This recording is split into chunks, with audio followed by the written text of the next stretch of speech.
The order to abandon the queen reached me at 4 minutes past midnight, and I did not move. I want that on the record first before anything else, because everything that came after grew from those 4 words and the stillness that met them. A man came up the south stair of Harrowgate Palace in a good coat with mud on his shoes, and he stood close to my shoulder where the lamplight could not find his face, and he said, very quietly, the way men say things they have rehearsed, "When the bell rings, you stand down." He did not say who had sent him. He did not need to. By then half the Kingdom of Eldermoor believed the rumor that had been bleeding through the city since dusk, that the queen was unfit, that the House of Harrowgate had rotted from the inside, that the throne would be empty by morning, and someone wiser, someone gentler, someone safer, would step forward to take the burden off a grieving nation's hands. I was a sergeant of the King's Guard then, 11 years at the post, and I had stood through state funerals and coronations, and one long, terrible winter when the old prince consort lay dying behind the tall windows, and we kept our faces still, so the country would not see us weep. I had been spat at by tourists and shoved by drunks, and once, memorably, ordered to kneel by a foreign officer who thought a bearskin and a red tunic made a man a servant. None of it had moved me. Stillness is not the absence of feeling. It is the discipline of carrying feeling without spilling a drop. That is the first thing they teach you on the parade square, and the last thing you understand, sometimes years later, on a cold stair at midnight, when a stranger tells you to betray your sovereign and waits to see your eyes. I kept my eyes forward. I let 3 full seconds pass, the way you do when you want a man to feel the weight of the silence he has walked into. Then I said, "I don't know what bell you mean." He almost smiled. "You will," he said, and he went back down the stair, and his good shoes left a little crescent of river mud on the 3rd step that I looked at for a long time afterward, because it was the only proof I had that he had been real at all. That was the night they tried to take Eldermoor without a single sword. I have told this story to my sons, and I will tell it now as plainly as I can, because the part that matters is not the plot against the crown. There have been plots against crowns since the first crown was hammered out, but what 2 women did, standing side by side on a stone balcony in the gray light of the worst morning of their lives, and what it taught a kingdom about where power actually lives. Let me set the post, because you should see it as I saw it. Harrowgate Palace sits above the old river on a shelf of pale stone, and the Remembrance Court is its oldest part, a long open quadrangle of worn flagstones bounded on 3 sides by the colonnade, and on the 4th by the river wall, where every autumn the realm gathers to mark the founding, and to read aloud the names of those who built and defended Eldermoor across 9 centuries. The Remembrance was 3 days off. The scaffolding for the dais was already up. The long bronze plates with the names were being polished by the household staff under canvas, and the whole palace had that particular hush a great house gets when it is bracing for a solemn occasion. Every footstep louder, every voice lower, as though the building itself were holding its breath. And into that hush the rumor had come. It had started, as the worst things do, with a grain of something almost true. The Queen Saralind, 4th of the House of Harrowgate to wear the circlet, a woman I had guarded for 6 years and would have stood in front of a cannon for, had been ill in the spring. A fever, a long one, the kind that empties a face and silvers the temples. She had recovered. She had been back at the dispatch boxes by midsummer, sharper than ever, but the country had seen her thin and pale at the spring assize, and the image had lodged. Someone, somewhere, had decided that image was a door. And through that door, all through the autumn, a careful poison had been poured. That the fever had taken more than her color, that her judgment was failing, that she signed papers she did not read, that the real decisions were being made by frightened courtiers who dared not admit the throne was empty in all but name. None of it was true.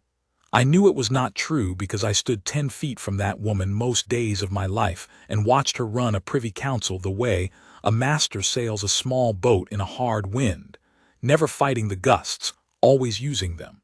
But truth is a slow animal and a rumor is a fast one, and by the night of the mud on the stair the fast animal had run very far indeed.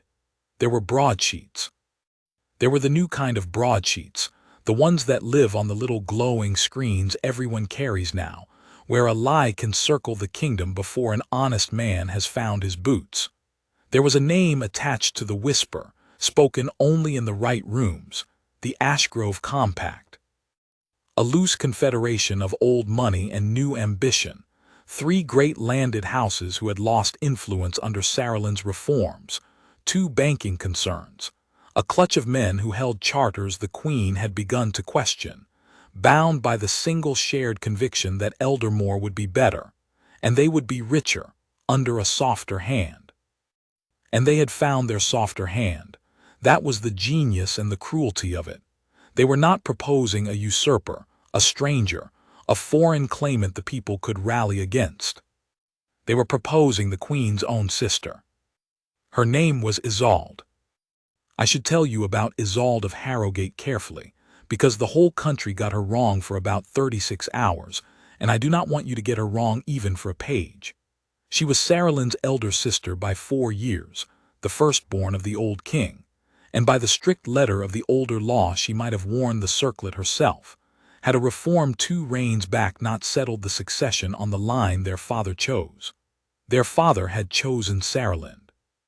Not from love of one daughter over the other.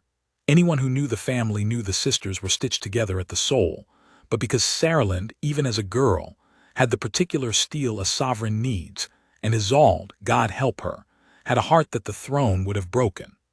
Isolde had taken the slight if it was a slight, and built a life of her own. Hospitals, the great teaching schools along the northern road, the river works that had stopped the spring floods drowning the lower city every other year. The people loved her the way you love the relative who remembers your name and your trouble. They respected the Queen. They loved the princess. And the Ashgrove Compact had looked at that distinction, that warm, fatal distinction, and seen a weapon. The plan, as we pieced it together later, was almost elegant. Break the Queen with rumor. Time it to the Remembrance when the whole nation would be watching the court, when a crack in the crown would show to 10 million eyes at once. Then have their men in the council rise, gravely, sorrowfully, and propose that for the good of the realm and the health of a beloved queen, Her Highness the Princess Isolde might take up the regency. Reluctant, dignified, patriotic. And once a regency was a regent, the compact would own the hand that signed the charters, and the reforms would die, and the lower city would flood again, and no one would ever be able to point to the moment the kingdom had been stolen, because there would be no moment, only a slow, sad, reasonable slide. They had thought of everything. They had thought of the council and the broadsheets and the timing and the mud-shoed men on the midnight stairs. They had not thought of the sisters. I went off the south stair at midnight and found my captain, a hard, quiet man named Wren, in the guardroom under the clock tower. Captain Wren had been 40 years in the guard. His face was a closed door and his loyalty was a fixed star, and when I told him about the man with the mud on his shoes, he did not interrupt and he did not blink. He let me finish. Then he stood and went to the long window and looked down at the dark river for the length of a breath. "How many have they reached, do you think?" he said. "Not whether they had reached others, how many?" "I don't know, sir." He came to me as if it were arranged, as if I were the next name on a list. "Then there is a list." Wren turned from the window. "And we don't know whose names are on it, which means from this hour we trust nothing we did not see with our own eyes, not an order down a wire, not a paper without a face behind it, not a man's word that he speaks for the crown." He looked at me a long moment. "You did not stand down?" "No, sir." "Why not?" It was a real question. Wren did not ask questions he knew the answers to. I thought about it because he deserved a true answer and not a parade square one. "Because the bell hasn't rung," I said, "and because the Queen has not told me to. And until she does, with her own mouth in front of me, there is no other voice in this kingdom that moves me off her door." Something passed behind his eyes that I had never seen there in 11 years. It was not approval exactly. It was recognition, the look of one man finding another standing on the same square inch of ground he had spent his whole life defending. "Good," he said. "Hold that. Hold it past the point where it costs you. We are about to find out who in this house can." And then, because he was Wren and the work never stopped, he began, in that flat, unhurried voice, to give the orders that would keep the Queen of Eldermoor alive and standing through the 3 days that followed. I tell you about Wren now because you will need him later, and because of all the men I have served beside he understood best the thing this story is about. The Compact thought they were fighting a queen. They were not. They were fighting an idea about what a queen is, and that idea did not live only in Saralind. It lived in Wren at the long window. It lived in the household staff polishing the bronze names under the canvas. It lived, though she did not yet know the night had begun, in the Princess Isolde, asleep in the east apartments with no notion that her own face was being sharpened into a knife to put against her sister's throat. By dawn the rumor had teeth I had not imagined. I came on duty proper at 6, to the Queen's antechamber, and the palace was already wrong. You learn a building the way you learn a body. You feel the fever before you can name it. There were too many people in the lower halls, and they were the wrong people. Undersecretaries who should have been abed, men of the council arriving hours early with gray faces and thick folders, a knot of them by the long gallery speaking in the particular murmur of men, deciding what they will pretend to have always believed. And on every little glowing screen in every steward's hand, the same images turning, the Queen thin at the spring assize, the Queen's signature, magnified beside an older one, with arrows drawn to show how the hand had supposedly weakened. A grave commentator in a dark room explaining, with terrible sympathy, that no one wished the Queen ill, that this was precisely why a regency would be a mercy. And threaded through all of it always the Princess, Isolde at a hospital opening lit like a saint, Isolde laying the keystone of the new river works, the contrast drawn so gently it never had to be spoken. Here is the failing one, and here is the one who works, who builds, who loves you. The cruelty of it was that none of the footage of Isolde was false. They did not need to lie about her. They only needed to point. I stood my post and watched it come, and I understood for the first time that we were not waiting for an attack. The attack was already underway, and it had no edge to stand against. You cannot present arms at a rumor. You cannot challenge a feeling on 1,000 screens. The whole architecture of what I was, the rifle, the discipline, the wall of red along the gates, was built to stop a man coming through a door, and no man was coming through any door. They meant to walk in through the people's own goodwill and out again with the kingdom, and leave the door untouched behind them. The Queen sent for me at 7:15. I had been in her presence many times, but rarely alone, and never on a morning like that one. She received me in the small study off the antechamber, the one with the river window and the worn green chair her father had used, and she was not thin and she was not failing. Let me kill that lie here where I can. Saralind of Harrowgate at 51 sat very straight in a plain gray gown with the morning light hard on her face, and her face was the most awake thing in the palace. There were the marks the fever had left, yes, a thinness to the temples, a few more lines about the eyes. But the eyes themselves were quick and dark and entirely her own, and they took me in from boots to bearskin in the time it takes to draw breath. "Sergeant Vale," she said, "a man came to you on the south stair last night." It was not a question. I have wondered since how she knew. I think now that Wren had told her that the trust the captain spoke of in the guardroom ran straight up to her and back down again, a current I had been standing inside of for years without seeing it. "Yes, ma'am," I said. "And he told you to stand down when the bell rings?" "Yes, ma'am." "Do you know what the bell is?" "No, ma'am." "Neither do I yet." She looked at the river. "But I know what they want it to mean. They want a moment, one clean moment in front of the country, where the crown's own guard steps back from the crown. A picture. They understand pictures now better than they understand law. One image of my guards lowering their arms and standing aside, and they will not need a single vote. The country will simply see that even the guard no longer believes, and the rest will follow like water downhill. She turned back to me. I am told there is a list of men they have approached. I am told your name was on it. I would like to hear from you, Sergeant, in your own words, why they were wrong about you. And there it was, the question Wren had asked me in the guardroom, asked again by the only voice in the kingdom that could truly ask it. I have thought many times about what an ordinary man would have said. Something about oaths. Something about honor, the big word, the parade square word. I did not say any of that. I looked at the Queen of Eldermoor in the hard morning light, and I said the truest thing I owned. Because the oath wasn't to a strong queen, ma'am. It was to the crown, in strength and in weakness both. If I only stood my post when standing was easy, I would not be a guardsman. I'd be a fair-weather man in a costume. I held her eyes, which one did not often do, but the morning had burned away the smaller rules. They think the throne is empty. I stand on it every day. It isn't. For a moment she did not speak. Then Saralind of Harrowgate did something I had never seen a sovereign do toward a sergeant. She rose from her father's chair and she inclined her head, not a nod, a true small bow, the kind one equal gives another, and she said, "Thank you. Hold that whatever comes. I am going to need every man in this house who can." Wren's exact words, near enough. I have wondered since whether they had agreed them, or whether honor simply speaks in one voice when it speaks at all.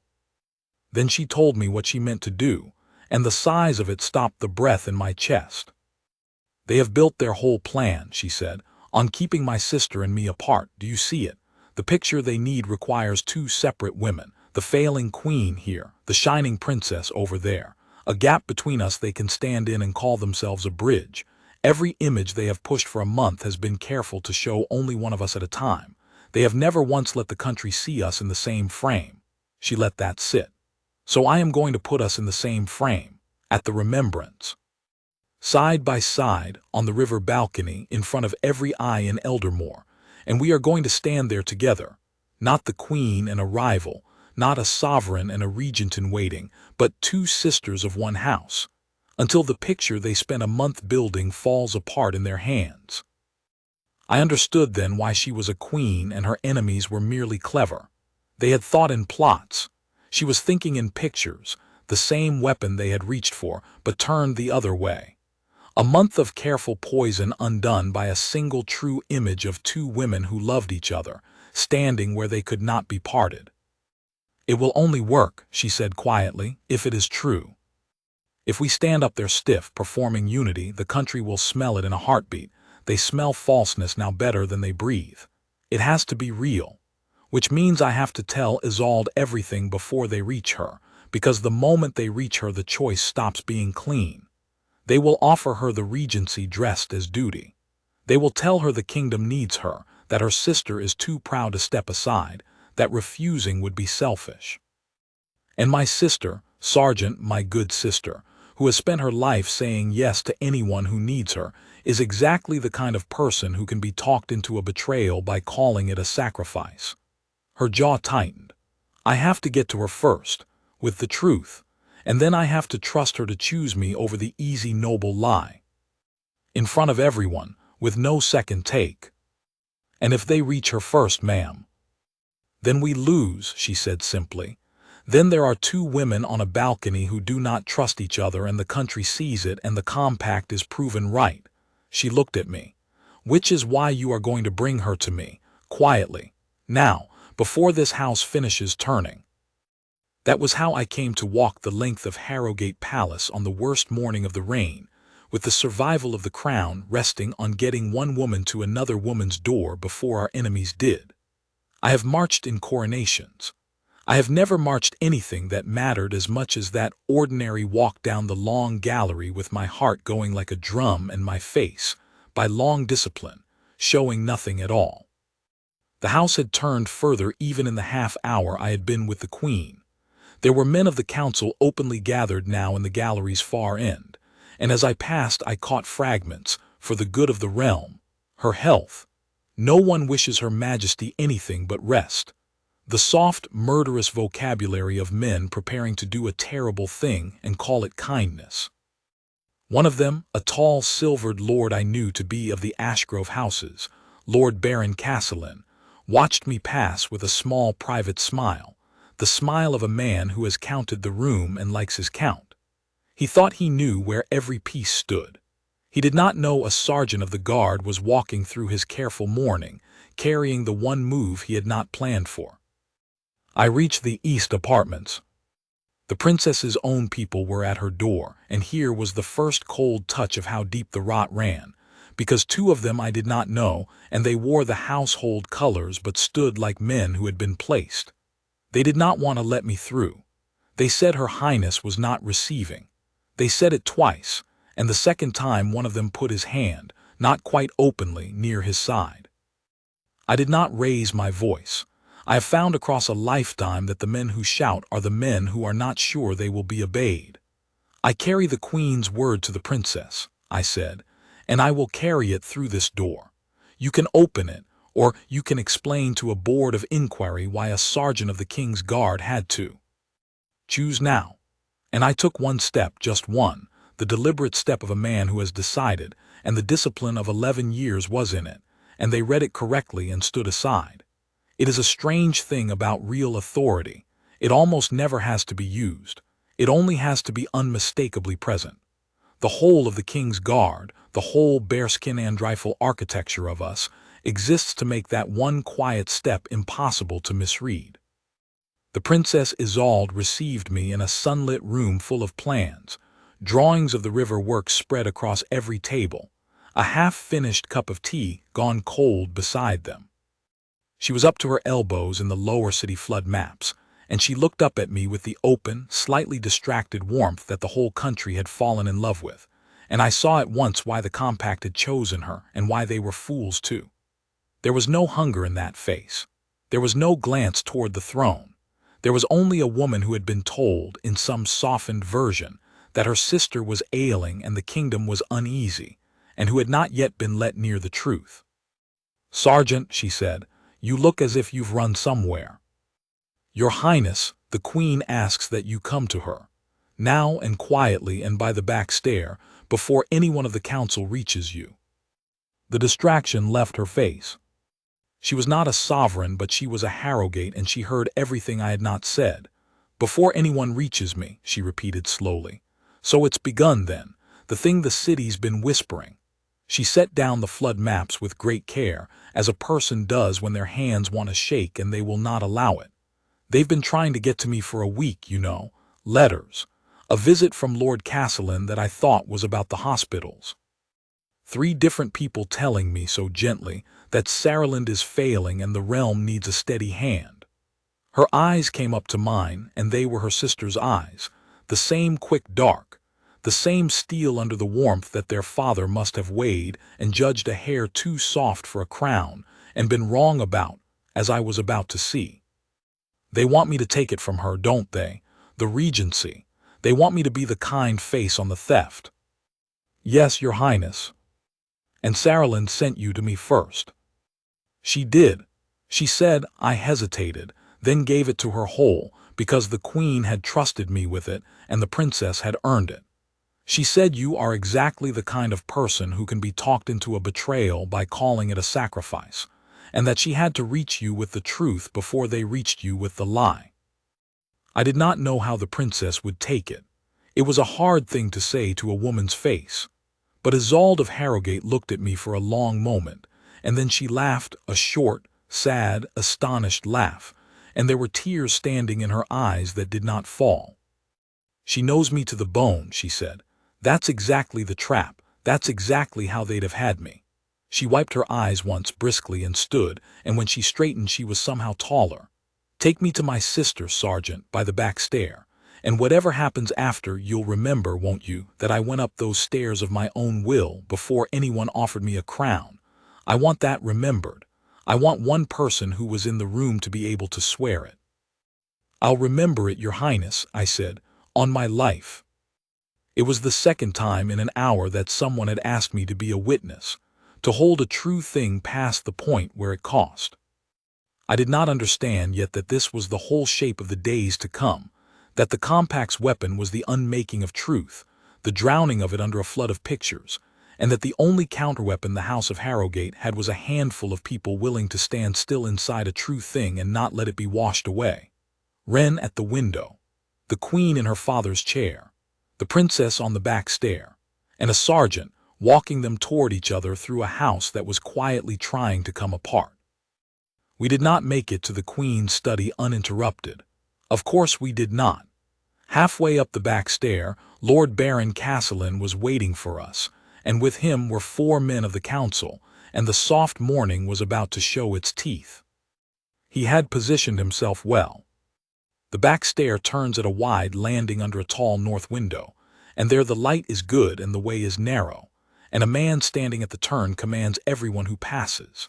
Castellan stood there as though he had every right, a folder under his arm, his 4 colleagues arranged behind him in their dark coats like a hung jury.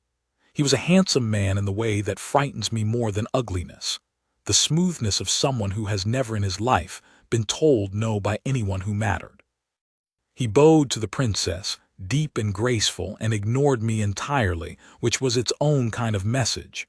To Castellan I was furniture, a rifle that had been taught to walk.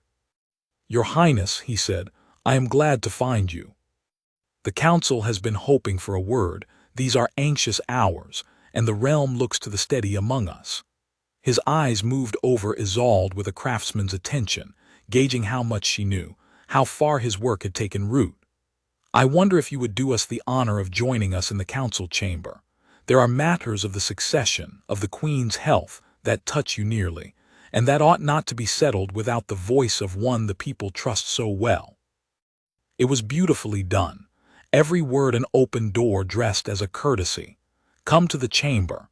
Let us settle the succession. Be the voice. He was offering her the regency on the back stair, in front of witnesses, in language so gentle that a refusal could be made to look like pride and an acceptance like service. And he was doing it before she could reach her sister, exactly the race the Queen had foreseen, lost by half a flight of stairs. I felt Isolde's hesitation. It was not weakness. It was the opposite. It was the goodness in her, the lifelong reflex to step toward anyone who said the realm needs you. I saw her weight shift toward him, and I understood that we stood at the hinge of the whole thing, that everything Saralind had built her countermove upon could die here on this landing in a moment of pure decency, with no villain and no blade, only a good woman being walked gently toward the worst thing she would ever do. I did not have the right to speak. A sergeant does not interrupt a lord addressing a princess. But the Queen had made me a witness, and the princess had made me a witness, and I had told them both I would hold the true thing past the point where it cost. So I did the only thing my station allowed. I took the half-step that put me at the princess's shoulder between her and the turn of the stair, and I said quietly to her alone but plainly enough that Castellan heard, "Your Highness, the Queen is waiting, as you asked me to remind you." It was nothing. It was a sergeant relaying a message, but it broke the spell of the landing for exactly the second Isolde needed, and in that second the steel their father had underestimated came up in her like a tide. She turned to Castellan and she smiled, and it was a warmer smile than his and far more terrible.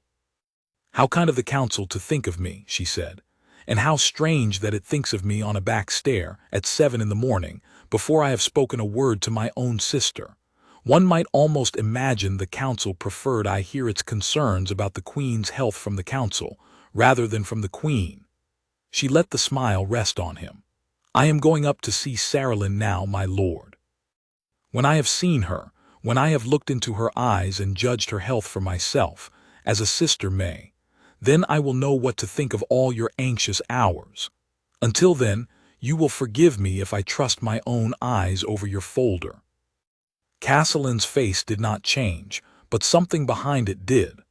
I had watched a great many men recalculate in my years at the post, and I knew the look. He had been so sure of the gap between the sisters that he had built a kingdom-sized plan on it, and he had just felt the gap close a finger's width, and he did not yet know how far it would close before the Remembrance. "Of course, your highness," he said, bowing again, smoother than ever. "Family first, always." But his eyes flicked to me as he straightened, really seeing me now, the rifle that had walked, the furniture that had spoken, and I felt myself logged on some list, filed under problems to be solved. I have been threatened by drunks and thugs and a foreign officer with a riding crop. None of them frightened me the way that one cold administrative glance did, because it came from a man who did not lose his temper. Men who do not lose their temper do not make mistakes you can use. We climbed the rest of the stair without speaking. At the top, before the Queen's door, Isolde stopped and put her hand flat against the old wood for a moment, gathering herself. "I haven't been afraid of seeing my sister since we were girls," she said, almost to herself. "Isn't that strange? I'm afraid now. I'm afraid I'll look at her and see what they've been telling me to see." She drew a breath. "Open it, Sergeant, before I lose my nerve and prove that man right." I opened the door. What happened in that study I did not witness, because the Queen sent me out to hold the antechamber, and rightly, there are moments a guard has no business standing inside, and two sisters meeting across the wreckage their enemies had built between them was one of them. But I held the door, and the door was old and the house was quiet, and I am not ashamed to say I heard the shape of it if not the words. I heard Saralind's voice, low and steady, going on for a long time. I heard a silence. I heard Isolde once say something short and broken, and then I heard them both, not weeping exactly, but that catch in the breath that two people share when they have come to the far edge of being parted and found each other still there. When the door opened again, perhaps an hour later, the two women who came out were not a queen and a rival. They were a queen and her heir, and they walked out shoulder to shoulder, and Isolde's eyes were red and Saralind's were dry and fierce, and between them passed a current so plain that I, standing my post, felt myself straighten as it went by, the way you straighten when something true and large moves through a room. "Sergeant Vale," the Queen said, "my sister and I have decided how this ends. We are going to stand together at the Remembrance on the river balcony before the whole realm, and we are going to read the names of the founding side by side. Both of us. The Queen and the Princess, one voice and then the other, until the country sees with its own eyes that there is no gap, and never was, and that the only thing the House of Harrowgate has ever been is one." She fixed me with those quick dark eyes. "The compact will not allow that picture to be taken if they can prevent it. Between now and the Remembrance they will try everything. The council, the wire, the screens, the men on the stairs. They will try to keep us apart, or to make one of us look false, or to stop the reading before it lands. Your task, and Captain Wren's, and every man in this house we can still trust, is to get the two of us onto that balcony together, alive and standing, and to keep us there until the last name is read. Can it be done?" I thought about the men in household colors who stood like they had been placed. I thought about the list with my name on it. I thought about 3 days, and a house turning, and a cold administrative glance filing me under problems. And I thought about Wren at the long window saying, "Hold it past the point where it costs you. We are about to find out who in this house can." "It can be done, ma'am," I said. "It will be done." And I meant it with everything I was, which is the only way a man should ever mean anything. That was the morning of the first day. There were 2 more to go, and the compact had not yet begun to show me what they were truly willing to do. The second day, they came for the children. Not with violence. I want to be plain about that because it matters, and because I have sworn never to let this story become darker than it was. No hand was ever raised against the young of the House of Harrowgate, and I would have died before one was. But the compact understood the same thing the Queen understood, that this was a war of pictures, and that the most powerful picture in any kingdom is a frightened or an endangered child, and that you do not need to harm one to weaponize one. You only need to make the country believe a child is unsafe, and then offer yourself as the safety. The Queen had 2 children. Prince Joran was 10, a serious boy who collected river stones and asked the kind of questions that stopped grown men in their tracks.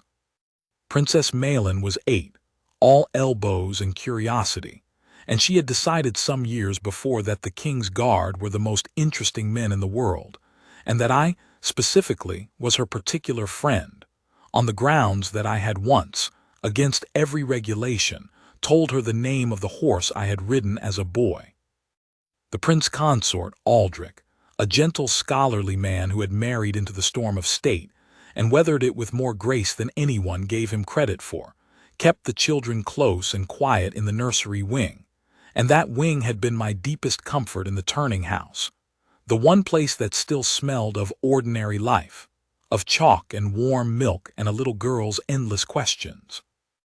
On the second morning, a story broke across every screen in Eldermoor that the royal children had been removed for their safety, that the palace had become so unstable, the queen so unfit, that the heirs themselves were in danger and concerned parties were stepping in to protect them. It was a lie. The children were exactly where they had always been, safe in the nursery wing with their father and a doubled watch of men Wren had hand-picked. But the lie did not need to be true. It only needed to be everywhere by breakfast, and it was. And the unspoken argument rode underneath it, perfect and poisonous. A queen who cannot keep her own children safe cannot keep a kingdom. Step aside. Let the steady hand take them. Let the princess, who loves children, who builds hospitals, who would never let harm near a little one, let her hold them, and the realm until the danger passes. I understood the move the moment I saw the queen's face when the news reached her. They had found the one attack she could not answer with stillness, every other lie she could outlast.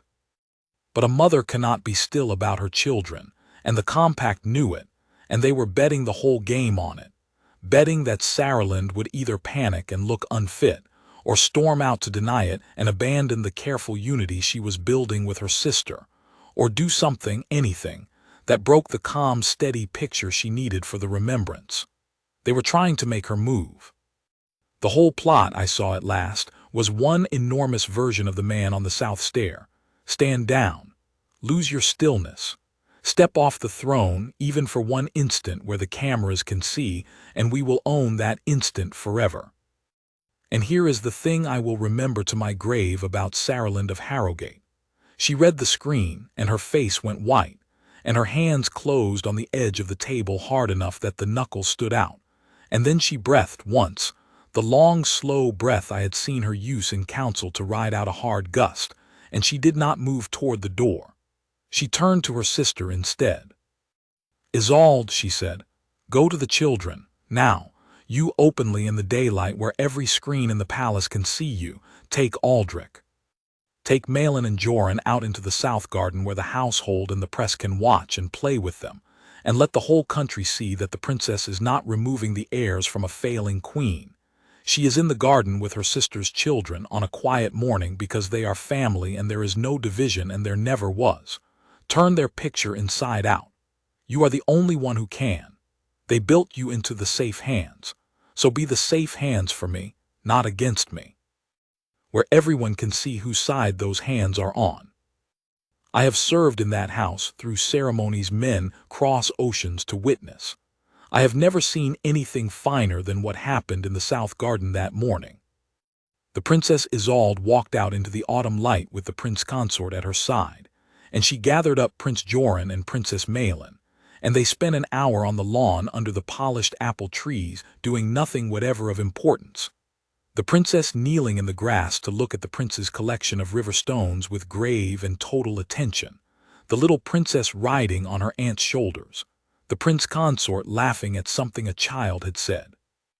And every screen in Eldermoor that had carried the lie about the heirs being removed for their safety now carried this instead: the princess in the grass, the children safe and laughing, the family whole in the daylight.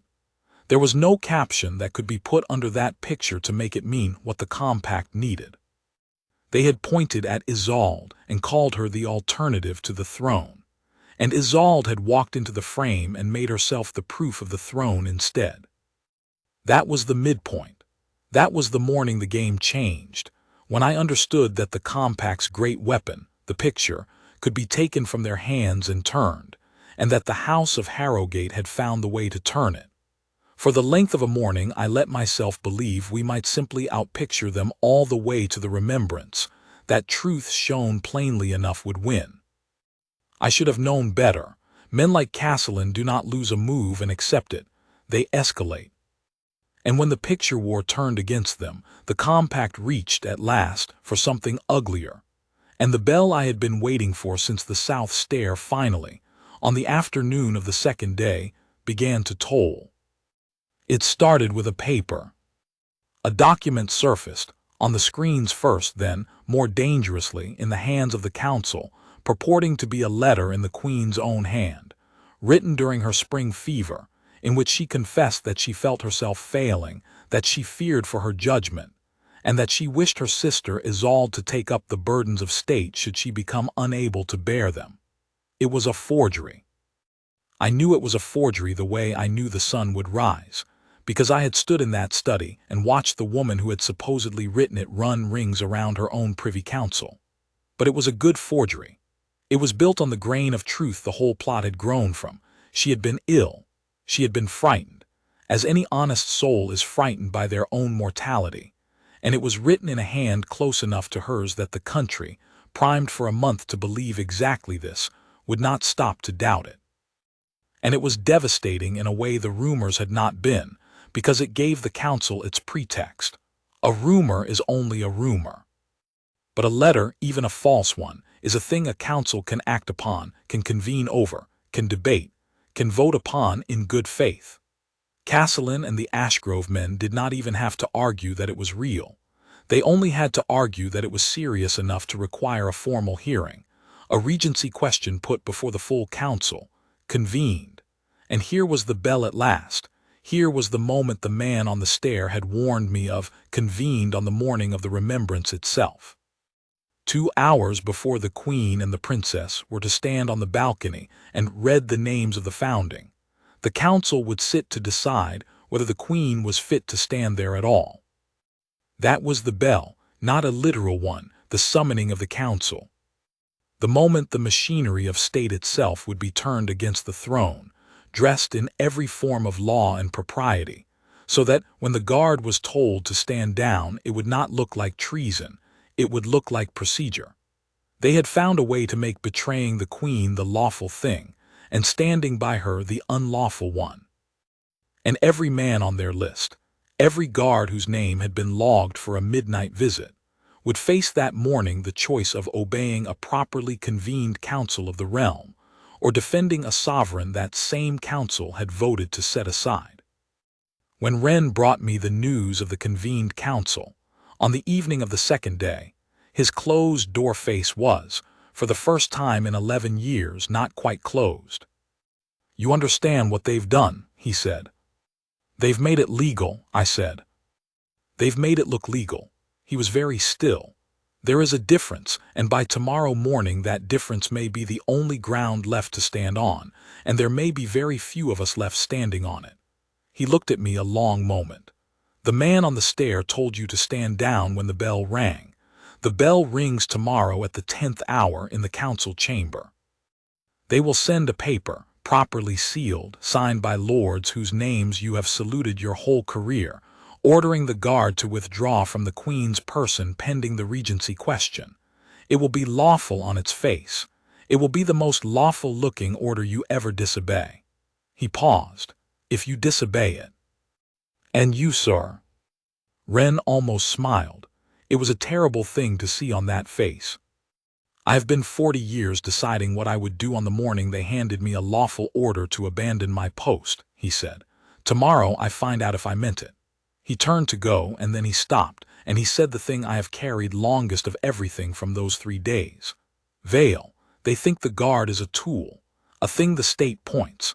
They think because we obey, we will obey anyone who holds the proper seal. They have never understood that we do not obey the seal. We obey the thing the seal is supposed to serve.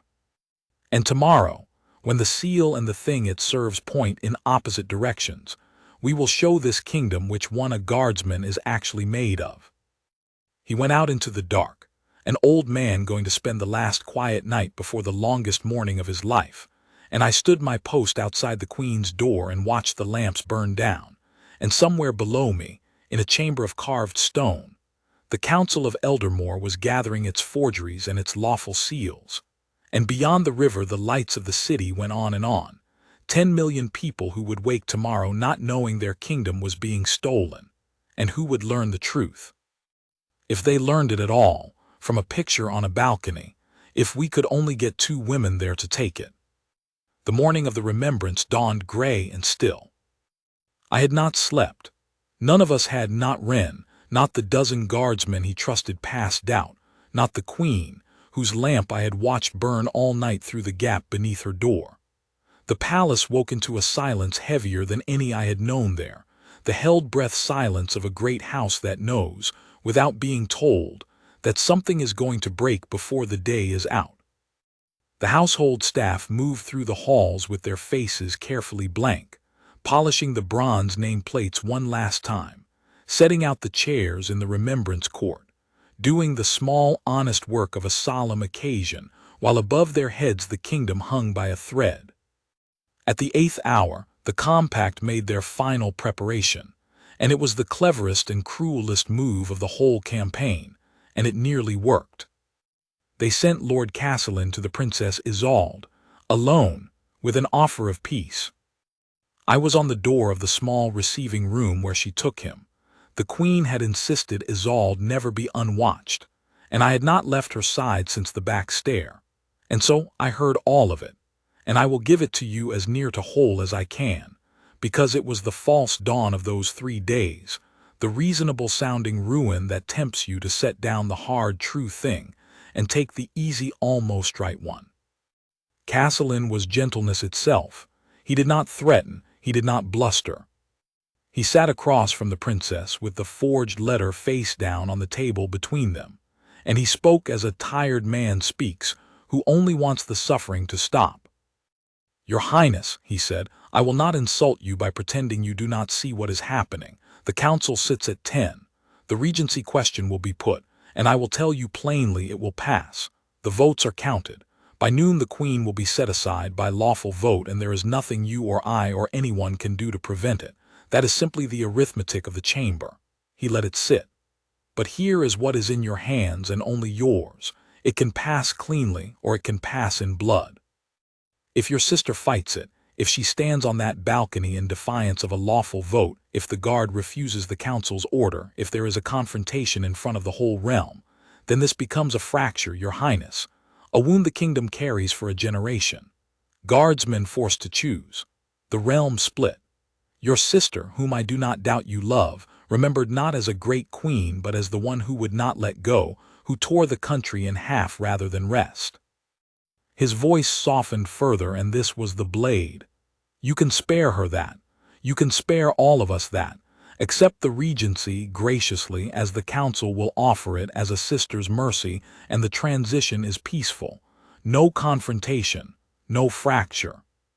Your sister steps back with her dignity intact, recovers her health, is honored, and the realm is whole. You have it in your power this morning to be the one who chose peace over pride. Is that not worth more than a balcony and a list of old names?" It was masterful. I stood at the door with my face a wall and my heart hammering because I could feel it working, feel the terrible reasonable weight of it landing on exactly the part of Isolde that the whole plot had been built to exploit. Spare your sister. Spare the realm. Choose peace. Every word of it aimed at the goodness in her, the lifelong reflex to take the suffering onto her own shoulders if it would ease someone else's. He was not asking her to betray Saralind. He was asking her to save Saralind by the only means that would also hand him the kingdom. And the genius of it was that there was a version of that morning in which he was right, in which a defiant queen and a divided guard did fracture the realm, did spill into something ugly in front of 10 million eyes. He was not entirely lying. That is what made it a true false dawn. The easy path was not obviously wrong. It glowed. I watched the Princess Isolde's face, and I saw her waver. I saw the goodness in her reach toward his offered peace the way a drowning person reaches toward anything that floats. And for the space of 3 heartbeats I believed we had lost, that the compact had found, at the last hour, the one true gap in the House of Harrowgate, which was not between the sisters at all, but inside the kinder one's own conscience. Then Isolde of Harrowgate did the bravest thing I witnessed in those 3 days, braver than any stand on any balcony, and she did it sitting in a chair in a quiet room with no one watching but a sergeant on the door. She picked up the forged letter, turned it over and read it through slowly in front of him, and then she set it down and she said, in a voice that did not shake at all, "This is not my sister's hand." Saralind said nothing. "It's close," she went on conversationally, almost kindly, "closer than I'd have managed. But Saralind crosses her sevens, my lord. She always has, since we were girls. Our tutor beat it into her and it never came out, and whoever wrote this does not cross their sevens. So it is a forgery, and you know it is a forgery because you brought it. And that changes everything you have just said to me, because you did not come here to spare my sister's suffering. You came here to dress a theft in my mercy, so that when the country looked for someone to blame, they would find me, with the crown in my hands and a smile on my face, and never look at you at all." She rose. She was not a queen, but she had never in her life been more clearly her father's daughter and her sister's blood. "You were right about one thing, Lord Saralind. I do have it in my power this morning to choose. And I choose my sister, not the safe regency, not the peaceful theft. Her, on the balcony in the daylight in front of everyone, where you have spent a month and a fortune trying to make sure we would never stand. Now get out of this room and go count your votes again, because you forgot to count the 2 of us." He went. He was too well made to slam a door or raise his voice, but I saw as he passed me that the cold administrative calm had a crack in it at last, and into that crack I read the thing that frightened me most of all. A man like Saralind, having lost the clean path, would now take the dirty one, because men like Saralind never accept that they have simply lost. The vote at 10 was still counted. The order to the guard was still coming, sealed and lawful. The false dawn had passed, and the true darkness, the actual hour of standing, when the seal and the thing it served would point in opposite directions on the council chamber floor, was now only 90 minutes away. Isolde turned to me when he had gone, and the steel held for exactly as long as the door took to close, and then she sat down rather suddenly and put her face in her hands, and her shoulders shook once, twice, before she mastered it. "Tell me I was right," she said, muffled. "Tell me I didn't just choose my pride and call it loyalty. Tell me the realm won't burn for it." I was a sergeant. It was so far above my station to comfort a princess that there is no regulation that even forbids it, because no one drafting the regulations imagined it could arise. But I had promised her on the back stair to hold the true thing past the point where it cost, so I said the true thing. "Your Highness, the realm doesn't burn from a queen who stands her ground. It burns from a queen who runs. You didn't choose your pride. You chose to make them do it in the open, where the country can see who's actually holding the knife. That's not what breaks a kingdom. That's the only thing that ever saves one." I paused. "And if it comes to a confrontation on that balcony, there will be men standing between you and anything that wishes you harm, and we will not move, whatever paper they wave at us. You won't be standing there alone. You'll be standing there guarded, both of you. That's what we're for, not the ceremony, this. The morning it gets real." She lowered her hands and looked at me for a long moment, and then she nodded and stood, and put herself back together piece by piece the way I had seen soldiers do before a hard duty. "Then let's go and stand," she said. "Take me to my sister, Sergeant. It's almost time." The bells of the city began to ring the 9th hour. In 1 hour the council would convene to set the queen aside.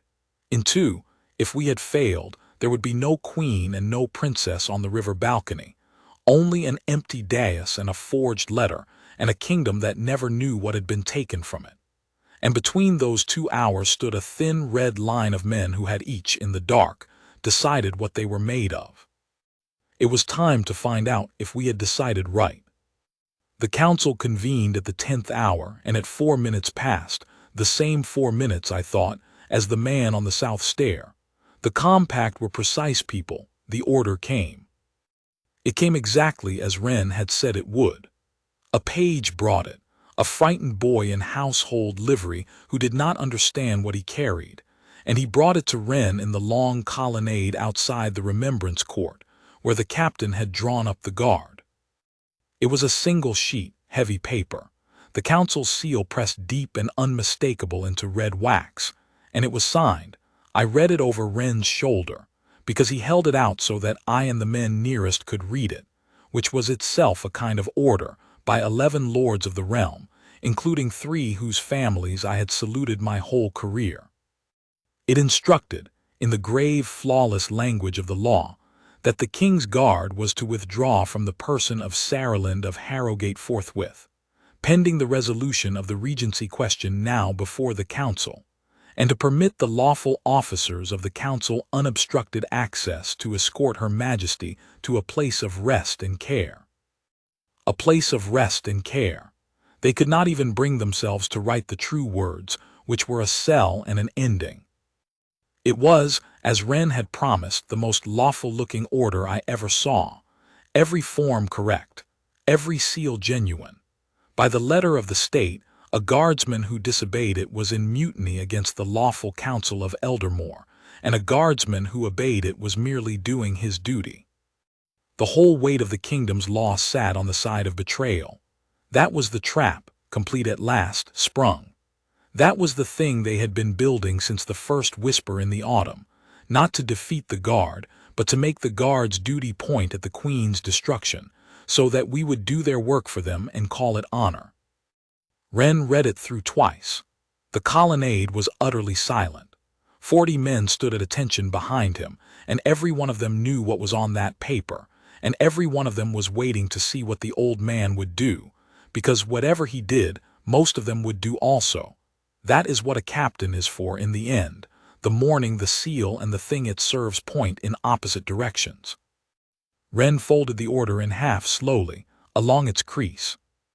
Then he looked up, and his voice when it came was not loud, but it carried the length of that colonnade, and I think into the bones of every man there. "This order is lawful," he said. "I want every man to hear me say it. It bears the seal of the council and the signatures of 11 lords, and by the letter of the law it binds us, and any man who obeys it this morning will be able to stand before any court in the land and say he did his duty, and no court will gainsay him." He paused. "I will not hold it against any man who obeys it. Step back now if your conscience reads the law and stops there. There is no shame in it. The law is the law." Not one man moved. I have stood in that colonnade 1,000 mornings, and I never heard it so quiet. "Then hear the rest," Wren said, and now something came into his voice that I had never heard in 40 years of serving under him, a heat under the iron. "The law is a vessel. It is the cup we pour the realm's honor into so that we can carry it from one generation to the next without spilling it. And this morning some men have taken the cup and poured out the honor and filled it with poison and sealed it, and handed it to us and said, 'Drink. It is lawful, see the seal.' And they are right that it bears the seal, and they are right that it is by the letter lawful, and they have forgotten, because men like them always forget, that we did not swear our lives to the cup. We swore them to what the cup was made to carry. We are the king's guard. We do not guard the seal. We guard the crown, and the crown this morning is a woman they have lied about for a season and now mean to bury under a forged letter, and I have been 40 years waiting to find out whether I am a man who guards the cup or the wine, and I find that I am old, and I am certain, and I am not moving." He turned to the frightened page. "Take this back to the council. Tell them the guard has read their lawful order. Tell them the guard declines. Tell them the Queen of Eldermoor will stand at the Remembrance as she has every year of her reign, and that she will be guarded while she stands, and that any lawful officer who comes to escort her to a place of rest may explain his errand to 40 rifles and the whole watching realm. Go." The page fled, and 40 men of the king's guard, who had each in the dark decided what they were made of, came to present arms in a single crash of motion that rang off the old stones like a struck bell, a real bell, our bell, answering theirs. And I felt the hair stand up on my arms, because I understood that I was standing inside the thing the whole niche of our service exists to produce, and almost never does. The moment the disciplined men, the still men, the men who are not allowed to react, all react at once, on the side of the right thing, and the ground itself seems to shift under the weight of it. But Ren was not finished, and what he did next was the true turn of those 3 days, the move the compact had never imagined a guardsman could make, because they thought us tools and a tool cannot think.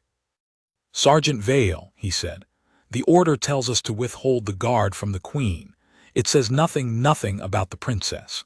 They were so sure of the gap between the sisters that they wrote their forgery and their order around a queen standing alone. They never drafted for the 2 of them together, so we will give them the one thing their lawful order cannot touch. Bring them both, side by side. The queen guarded by her oath and the princess guarded by her blood, and let any officer of the council try to part a sergeant from a princess, he is lawfully bound to protect, in front of the whole realm, and see how that picture serves the Ashgrove Compact. For the first and only time in 11 years, Captain Haver Wren smiled at me, fully, the smile of a man who has found the flaw in his enemy's perfect machine. They wanted a picture of the guard abandoning the crown. We are going to give the kingdom a picture of the guard standing between 2 sisters and the men who came to break them. Go and get them, Sergeant. It's time. I went and got them. I will not soon forget that walk.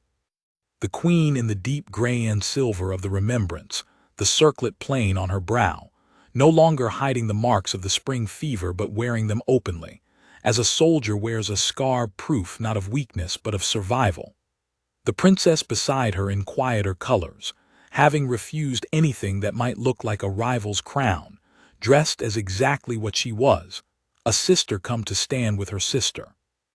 And around them the guard, Wren at the front, myself at the princess's right shoulder where I had been since the back stair, the trusted dozen ranged close, and the rest of the 40 falling in behind in a column of red and steel, our boots striking the old flagstones in a single rhythm that I felt in my chest like a second heartbeat.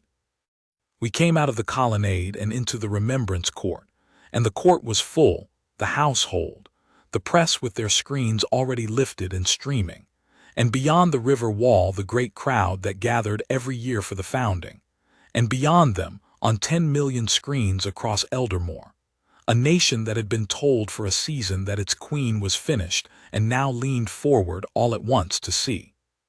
At the far side of the court, on the council's hastily built tribunal, sat the lords of the regency question with the forged letter before them and the votes counted and the law on their side. And as the queen and the princess came into the court together, guarded, walking in step, I watched Lord Baron Castellan's face, and I saw the precise moment the cup he had filled so carefully began to crack in his hands. He had built everything on one woman alone, a queen, isolated, lied about, unguarded, escorted away to a place of rest while the realm watched and a softer hand was offered. Every piece of his machine had been cut to fit that single shape. And now 2 women came into the court together in step, guarded by a guard that had read his lawful order and declined it in the open, and there was no slot in his machine for that. He rose because he had to rise, because the whole tribunal was rising in confusion, and he lifted a hand and called out in a voice pitched to sound aggrieved and lawful, "The council has issued an order. The guard is in breach. Officers escort Her Majesty to her rest." The regency question. He got no further, because the Queen of Eldermoor stopped in the center of the Remembrance Court, in front of the whole watching realm, and she did the thing that ends this story, and that I have spent the years since trying to be worthy of having witnessed. She did not shout, she did not denounce. She did not reach for the forgery or the law or any of the weapons the compact had stocked the morning with. She simply turned to face the tribunal, with her sister at her side and her guards around her, and she let the silence stretch until even Castellan's voice had nowhere to go but down. And then she spoke, and her voice was steady. That was the whole of it, the entire power of it, that after a month of being told her judgment was gone and her hand was failing and her mind was clouded, The country heard her speak for the first time in the crisis, and what it heard was perfect, unhurried steadiness. "My lords," she said, "you have convened a council this morning to ask whether I am fit to stand here. I will answer the question, but not in your chamber, because the question was never really yours to ask. It belongs to the realm. So I will answer it here in front of the realm in the only way a sovereign can, by standing." She let that land. "You have a letter you say is in my hand, written in my illness, surrendering my throne to my sister. My sister has read it. She tells me whoever forged it forgot that I cross my sevens, a small thing. But the realm has been governed for 900 years by people who attend to small things, and ruined every time by people who think themselves above them." A sound went through the crowd, half a laugh, half something fiercer. "You have told the realm for a season that my sister is the safe hand, the alternative, the kindness. You meant to set her against me. You did not trouble to ask her, so ask her now. She is standing right here. Ask the Princess Isolde of Harrowgate in front of everyone whether she will take the regency you have so generously prepared for her." And she turned to her sister, and she did the most generous and the most cunning thing I ever saw a sovereign do. She did not order Isolde to refuse. She offered her the crown openly, for real, in front of the whole kingdom, handed her, in that one turn, the exact thing the compact had spent a fortune and a season trying to put in her hands, and trusted her completely in front of 10 million eyes to choose. It was the riskiest thing imaginable. If Isolde wavered now on the balcony, where the false dawn had nearly taken her an hour before, the realm would see it, and the compact would have its picture after all. The queen knew that, and she did it anyway, because she understood the one thing her enemies never had, that you cannot prove your house is unbroken by guarding the crack. You can only prove it by setting the most precious thing you own on the most exposed ground there is, and trusting it to hold. Isolde stepped forward. The court went so quiet I could hear the river. "My sister offers me a crown," she said, and her voice carried, clear and warm, the voice the whole country had fallen in love with, now turned at last to the only purpose that mattered. "Some of you spent a great deal of money to put me in the place where I could take it. You showed the realm my hospitals and my river works, and you were right to. I am proud of them. But you showed them to make a wall between me and my sister, and I want every person watching to understand what you did not. I did not build those hospitals instead of standing with Saralind. I built them because I stand with Saralind, because she made it possible, because she fought the council you now sit on to fund them, because every good thing you have praised me for this month, she signed into being with the hand you say is failing."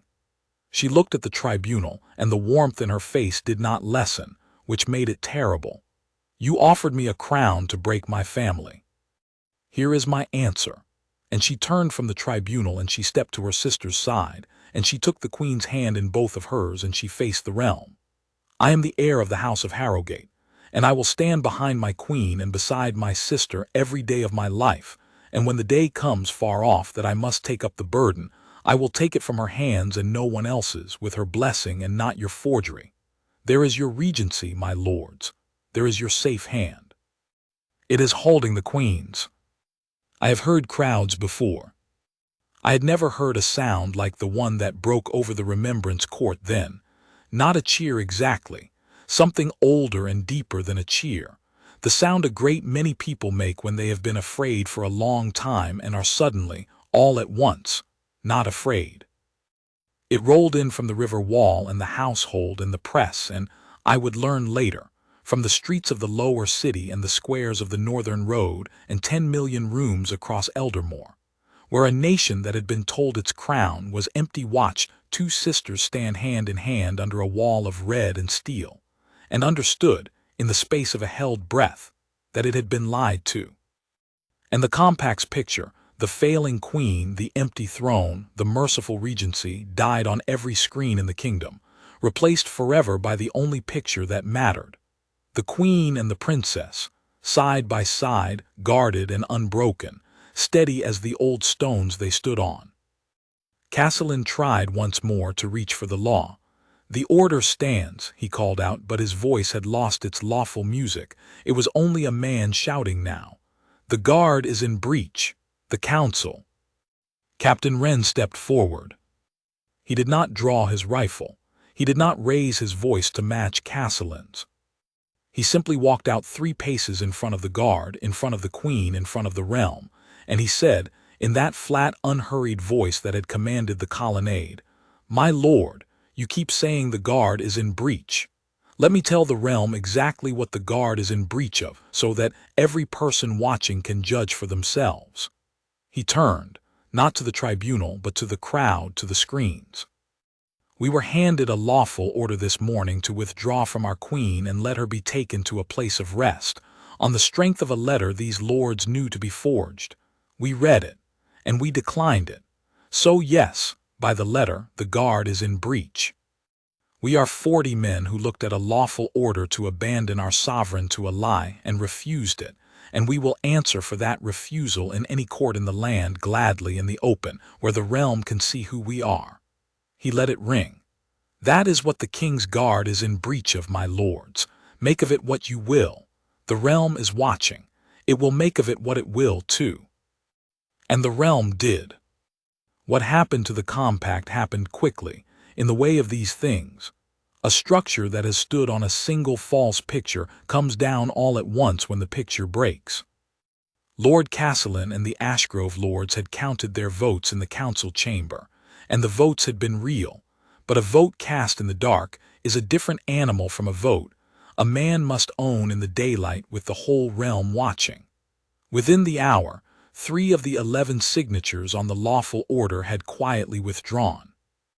By noon the regency question had been not defeated but abandoned, the tribunal dismantled, the forged letter handed to the proper officers for the examination that would, in time, trace the hand that wrote it back through the banking concerns and the landed houses to Cassellin's own study. There was no need for the guard to do anything further. We had done the only thing that was ever ours to do, which was to stand still inside the true thing until the false thing could not stand near it. The rest belonged to the law, the real law, the cup with the honor poured back into it, and the law, given a clear morning and a watching realm, did its slow, honest work. But that came later. What came first in the Remembrance court, with the crowd's great sound still rolling, and the compact's lords sitting stunned at their broken tribunal, was the thing the day had been for all along. The Queen and the Princess walked up onto the river balcony together. They climbed the steps of the dais side by side, guarded, Wren ahead, myself at the Princess's right shoulder where I had stood for 3 days, the trusted men close and the long red column behind, and they took their places at the rail above the river, with the bronze nameplates of 9 centuries gleaming before them and the whole realm below and around and watching. And they read the names of the founding together, as Saralind had vowed on the worst morning of her reign that they would. The Queen reading one, the Princess the next, one voice and then the other, back and forth down the long roll of those who had built and held and defended Eldermoor across 900 years. The founders, the builders, the guards of older reigns, my own forebears, the still men who had stood through other storms and not moved. 2 sisters, reading the dead aloud, under a sky going slowly from gray to a thin, clean autumn gold, with the river running below as it had run before any of us and would run after all of us, and a wall of red and steel around them that no lawful seal had been able to move. I stood at the Princess's shoulder, and I did not move, and I did not weep by long discipline, though I will tell you now that it cost me more not to than anything in 11 years at the post, because I understood, standing there, what I had been a part of. They had come to take a kingdom with pictures, the Ashgrove men, with whispers and forgeries and the most lawful-looking order ever drafted. And they had been beaten, not by a counterplot, not by force, not by a single shot fired, but by steadiness, by 2 women who refused to be parted and a handful of men who refused to be moved, all of them standing still inside a true thing until the kingdom could see it plainly. That is the whole of what power is, I think, though it took that morning to teach me. Not the seal, not the votes counted in the dark, not the picture pushed across 10 million screens. Power is the steadiness to stand where you are supposed to stand, and the honor to stand there even when the law itself, even when your own goodness, even when the easy noble lie is whispering that you should step aside. Saralind had it. Isolde found it. Ren had spent 40 years becoming it. And for 3 days I had been allowed to stand inside it, and it had changed me, and it changed the realm. The last name on the roll of the founding is always read by the sovereign alone. It is the name of the unknown ones, the guards and builders and ordinary souls whose names were never written down, the ones who held the line in storms no chronicle recorded. The queen reached that last line, and she paused, and then she did the thing that the whole country would remember longest of that remembrance, longer even than the broken tribunal or the sisters' joined hands. She turned to her sister, and she gave her the last name to read, the one reserved for the sovereign alone. She gave it to Isolde. And Isolde read it, and to all those whose names we do not know, who stood and held and did not move that Eldermoor might stand, in a clear voice that did not shake, while the Queen of Eldermoor stood beside her, steady, unbroken, exactly where she belonged, and the realm understood that there was no gap, and there never had been, and there never would be. I went back to my post that evening. The lamps were lit. The house was quiet again, the ordinary good quiet of a great house at rest. Malin and Joran were asleep in the nursery wing under a doubled watch, safe as they had always truly been. The prince consort's lamp burned over his books. Captain Wren made his rounds, his face a closed door once more, and as he passed me he paused and looked at me and said only, "You held it." 2 words. From Wren, an entire decoration. I have stood that post for many years since. I have guarded the queen through quieter seasons and watched the Princess Isolde become, in time, exactly the heir she swore to be on that balcony, taking nothing, building everything, standing always at her sister's side. The Ashgrove Compact is a thing they teach now in the law schools along the Northern Road, a cautionary tale about how a kingdom can almost be stolen without a single sword, and about what stops it. Not walls, not rifles, but the steadiness of people who will not be moved off the truth. And on every remembrance since, when the sisters climb the balcony together to read the names, I stand at the princess's shoulder where I have always stood, and I do not move, and I think of the man with the river mud on his good shoes who told me, on a cold stair at midnight, to stand down when the bell rang. I never did learn his name, but I know what he learned mine for. He learned it to put on a list of men who might be moved. He had the wrong list.